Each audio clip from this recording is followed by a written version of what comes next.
በእንግሊዝ ፕሪሚየር ሊግ 24ኛ ሳምንት አርሰናል ሊድስ ዩናይትድን ወደ ኢላን ሮድ ተጉዞ ረምርሞ ተመልሷል። 4-0 በሆነ ውጤት አርሰናል ከ3 ጨዋታ በኋላ በፕሪሚየር ሊጉ አሸንፏል። እጅግ ከፍተኛ ብልጫ የአሰልጣኝ ማይክል አርቴታ ቡድን በወሰደበት ጨዋታ አርሰናል 4-0 ሊድስ ዩናይትድን ረምርሞት ተመልሷል። በጨዋታው በመጀመሪያው አጋማሽ በተለይ ቡካዮ ሳካ እያሟሟቀ ጉዳት ከደረሰበት በኋላ በጣም ለአርሰናል ደጋፊዎች አስደንጋጭ ነበረ። በቋሚ አሰላለፍ ውስጥ አሰልጣኝ ማይክል አርቴታ አካቶት ነበረ ቡካዮ ሳካን። ነገር ግን በልምምድ ሜዳ ላይ ጉዳት ማስተናገዱን ተከትሎ ናኑ ማዱኬ ጨዋታውን እንዲጀምር ሆኗል። በዚህም በመጀመሪያው አጋማሽ የናኑ ማዱኬ ተጽዕኖም ከፍተኛ ነበረ።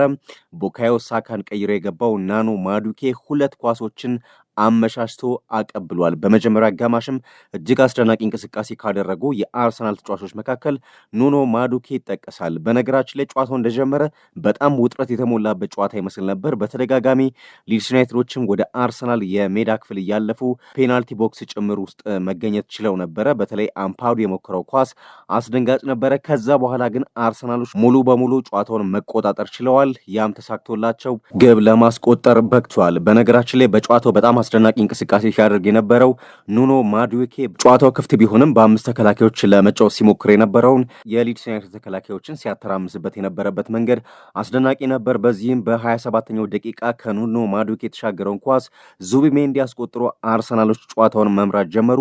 ይህ ግብ ከተቆጠረ ከ11 ደቂቃ በኋላ ነው ሁለተኛው ግብ በነገራችን ላይ በመድፈኞቹ በኩል የተቆጠረው። በዚህ መሃል ላይ በጨዋታው እንቅስቃሴ በጋብሪኤል ማጋሌሽ ላይ የደረሰው ጉዳትን በጣም አስደንጋጭ ነበረ። የጉድሙንሰን ጋብሪኤል ማጋሌሽ ላይ የገባበት አገባብ በጣም የሚያስፈራ ነበረ። ጉዳትም አስተናግዶ ከጨዋታው የሚወጣ ይመስል ነበር በመጀመሪያ አጋማሽ ጉድሙንሰን የሰራው ጥፋት።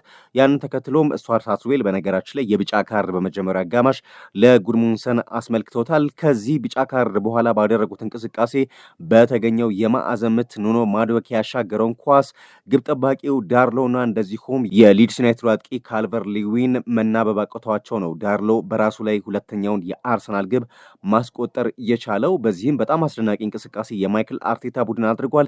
በነገራችን ላይ በመጀመሪያ አሰላለፍ ላይ በአርሰናሎች ለውጦችን አድርገው እንደገቡ ስንጠቅስ ነበር። ከነዚህ መካከል የካይ ሃቨርዝ ከ363 ቀናት በኋላ በቋሚ አሰላለፍ ከቪክቶር ዮኬሬሽ ጋር የተጣመረበት መንገድ አንዱ ነው። አምበሉ ማርቲን ኦዴጋርድ በተጠባባቂ ወንበር ላይ ሆኖ ነበር የጀመረው ጨዋታውን። በዚህም ካይ ሃቨርዝ በተለይ በባለፈው ከካይራት አልማቲ ጋር በነበረው የቻምፒየንስ ሊግ ጨዋታ ግብ ማስቆጠሩ አሲስት ማድረጉና አስደናቂ እንቅስቃሴ ማድረጉን ተከትሎ አሰልጣኝ ማይክል አርቴታ በዛሬውም የፕሪሚየር ሊግ ጨዋታ ለመጠቀም ተገደዋል። ያንን ተከትሎ በጣም ጥሩ እንቅስቃሴ ማድረግ ችሏል ካይ ሃቨርዝ ጭምር እና አንዳንድ ኳሶች ላይ በተደጋጋሚ ቪክቶር ዮኬሬሽን ሳይሆን በፊት መስመር ላይ ካይ ሃቨርዝን ስንመለከት ጭምር ነበረ። እንደውም በመጀመሪያው አጋማሽ በአንዳንድ ቅጽበቶች ላይ ቪክቶር ዮኬሬሽ ከጨዋታው ይጠፋ ይመስል ነበረ። በመጀመሪያው አጋማሽ ጥሩ እንቅስቃሴ ካደረጉ የአርሰናል ተጫዋቾች መካከል ካይ ሃቨርዝ አንዱ ነው ብሎ ማንሳት ይቻላል። ግን በጨዋታው እጅግ ምርጥ የነበረው የኑኖ ማዱኬ እንቅስቃሴ ነበረ። በጨዋታው ለሁለተኛው ግብ መቆጠር ምክንያት ነው። በመጀመሪያው ጎልም ለዙቢሜንዲ ያሻማው ኳስ የተቆጠረው ከኑኖ ማዱኬ የተሻገረ ኳስ ነው። በነገራችን ላይ ሊድስ ዩናይትዶች አርሰናሎች የቆመ ኳስ እንዳያገኝ በተደጋጋሚ ሲጥሩ ነበረ። ነገር ግን በመጀመሪያ አጋማሽ በሚያሳዝን ሁኔታ ሁለተኛው ግብ ከቆመ ኳስ እንደተቆጠረ ይታወቃል። የመጀመሪያው ኳስ ቢሆን በጨዋታ እንቅስቃሴ ቢሆንም በአየር ላይ የተሻገረ ኳስ ነው። ዙቢሜንዲ በጭንቅላቱ ገጭቶ ግቧን ያስቆጠረውና የአየር ላይና የቆሙ ኳሶች እጅግ ለተጋጣሚዎች አደገኛ ናቸው አርሰናሎች በሚንቀሳቀሱበት ሰዓትና ያንን ለማስቀረት በሊድስ ዩናይትድ ተጫዋቾች መካከል ተደጋጋሚ ጥረት ቢደረግም ሊሳካላቸው አልቻለም። በመጀመሪያ አጋማሽ በነገራችን ላይ በኳስ ቁጥጥር አርሰናል 55% የኳስ ቁጥጥር ነበረው። በሊድስ ዩናይትድ በኩል 45%። 2 ሙከራዎችን አድርጓል አርሰናሎች። ሁለቱም ኢላማቸውን የጠበቁ ነበሩ። ሁለቱም ደግሞ ወደ ግብነት ተቀይሯል። ግን 7 የማዕዘን ምቶችን አግኝተዋልና አርሰናሎች የቆመ ኳስ እንዳያገኙ ጥረት ቢያደርጉም ሊድሶች አልተሳካላቸውም። 7 የማዕዘን ምት ማለት በጣም ብዙ ነው። በመጀመሪያ አጋማሽ ብቻ በአርሰናል በኩል የተገኘ ነው። ጨዋታው ሁለተኛው አጋማሽ እንደጀመረ ታክቲካል ቅያሪ ይመስል ነበር። በሊድስ ዩናይትድ በኩል ወዲያው ነበር ተጫዋቾችን የቀየሩት። በዚህም ሎንግስታፍ እና ኦካፎርን ቀይረው ወደ ሜዳ አስገብተው ነበረ። ያም ቢሆን ግን አርሰናል በጣም ከፍተኛ ብልጫ ወስዶ ነበር በሁለተኛው አጋማሽም ሲጫወት የነበረው። በዚህም በነገራችን ላይ በሁለተኛው አጋማሽ በአርሰናል በኩልም የቢጫ ካርድ የተመለከተ ተጫዋች ነበረ። ጁሪያን ቲምበር አምፓዱ ላይ በሰራው ጥፋት የቢጫ ካርድ 59ኛው ደቂቃ ላይ ተመልክቷል። ከዚህ በኋላ ቅያሬዎችን አድርጓል አሰልጣኝ ማይክል አርቴታ በነገራችን ላይ። በዚህም ማርቲን ኦዴጋርድን ወደ ሜዳ አስገብቶ ካይ ሃቨርትዝን አስወጥቷል። በተመሳሳይ ኑኖ ማዱኬን አስወጥተው ጋብሪኤል ማርቲኔሊን ወደ ሜዳ አስገብቷል። ቅያሬያቸውም አሰልጣኝ ማይክል አርቴታ እጅግ የሰራ ቅያሪ ነበረ ያደረጉት። ምክንያቱም ተቀይሮ የገቡ ተጫዋቾች ግብ በማስቆጠር እንደዚሁም አመሻሽቶ በማቀበል ተሳትፈዋል። በጨዋታው በተለይ እጅግ ያለቀላቸው ኳሶችን ሲያመክን የነበረው ቪክቶር ዮኬሬሽ 69ኛው ደቂቃ ላይ ያስቆጠረው ጎል የአርሰናልን መሪነት ወደ 3 ከፍ አድርጎታል። በየግብ ሲቆጠር ሮዶን በእጁ በመያዝ ዮኬሬሽን ለመጣል ጥረት አድርጎ ነበር። ነገር ግን አምልጦት ነው ቪክቶር ዮኬሬሽ ሶስተኛውን ግብ ለአርሰናል ያስቆጠረው። ነገር ግን ኳስ የተነሳው ደግሞ ተቀይሮ በማዱኬ ወደ ሜዳ የገባው በጋብሪኤል ማርቲኔሊ ነበረ። ማርቲኔሊ ከገባ ከ8 ደቂቃ በኋላ ነው ኳሱን አመሻሽቶ ያቀበለውና በጣም አስደናቂ ሁለተኛ አጋማሽ ነበር ለጋብሪኤል ማርቲኔሊ። የአሰልጣኝ ማይክል አርቴታም ቅያሪዎች የሰሩበት ነበረ። ሶስተኛው ግብ ከተቆጠረ በኋላ በነገራችን ላይ ከ6 ደቂቃ በኋላ ቪክቶር ዮኬሬሽን አሰልጣኝ ማይክል አርቴታ ቀይረው በጋብሪኤል ሄሱስ አስወጥተውታል። ጋብሪኤል ሄሱስ 75ኛው ደቂቃ ላይ ተቀይሮ ወደ ሜዳ በመግባት ግብ በማስቆጠርም እንደዚሁም ያለቁ ኳሶችን ሲያመክን ነበረ ጋብሪኤል ሄሱስ እና የቪክቶር ዮኬሬሽም እንቅስቃሴ በጣም አስደናቂ ነበር። ሁለተኛ አጋማሽ ላይ በጣም ያለቀላቸው ኳሶችን ሲያመክን ነበር።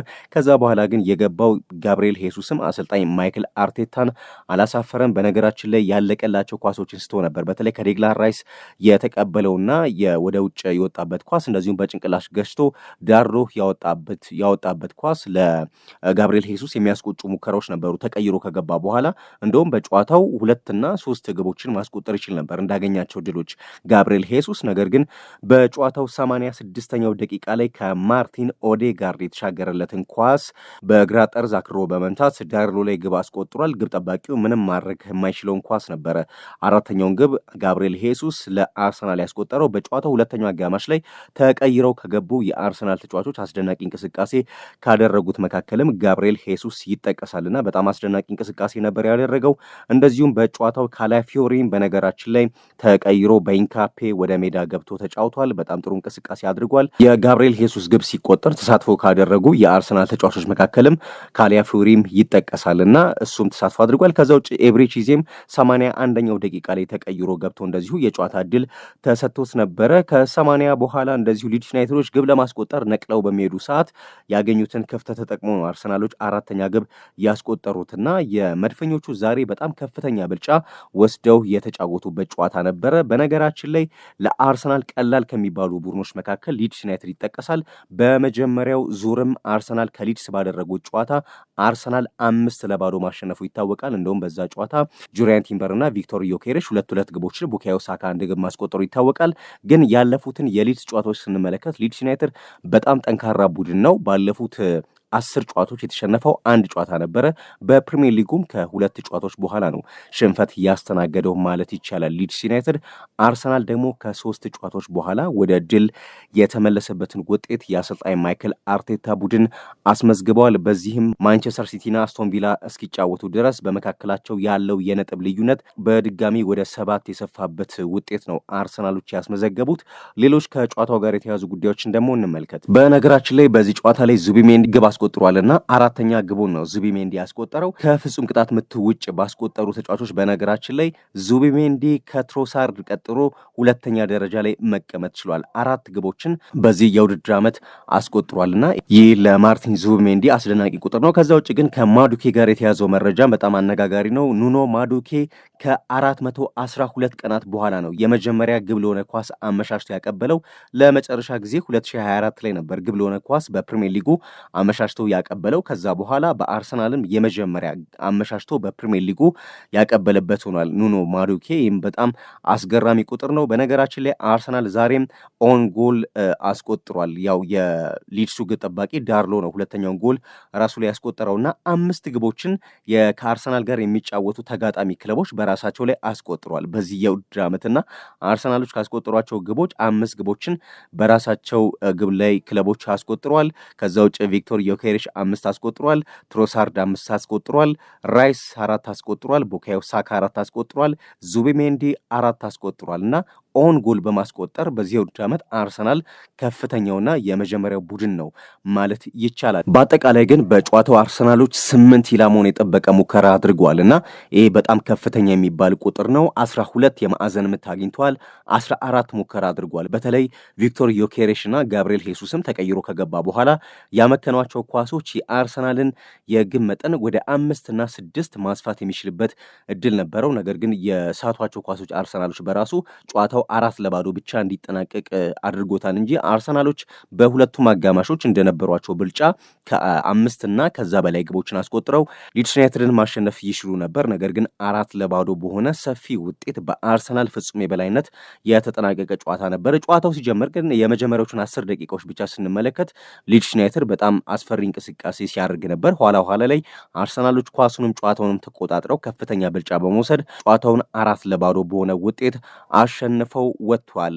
በተለይ ሊድስ ዩናይትድ ከሜዳ ውጭ እጅግ አስፈሪ ከሚባሉና ነውጠኛ ደጋፊዎች ካሏቸው ክለቦች መካከል አንዱ ነበር። አርሰናል ግን ወደ ኢላን ሮድ ጭምር ተጉዞ ሊድስን 4-0 ረምርሞት ወደ ለንደን ይመለሳል። ሊድስ ዩናይትድ በውድድር ዓመቱ ለ10ኛ ጊዜ ነው በነገራችን ላይ የተሸነፈው። በ26 ነጥብ 16ኛ ላይ ተቀምጧል። በሌሎች ጨዋታዎች በነገራችን ላይ በርነማውዝ ወልቭስን 2-0 ሲያሸንፍ ብራይተንና ኤቨርተን ባደረጉት ጨዋታ አንዳቻ ተለያይተዋል። በሌሎች ጨዋታዎች ምሽት 5 ሰዓት ላይ ሊቨርፑል በአንፊልድ ኒውካስል ዩናይትድን የሚያስተናግድበት ጨዋታ ይጠበቃል።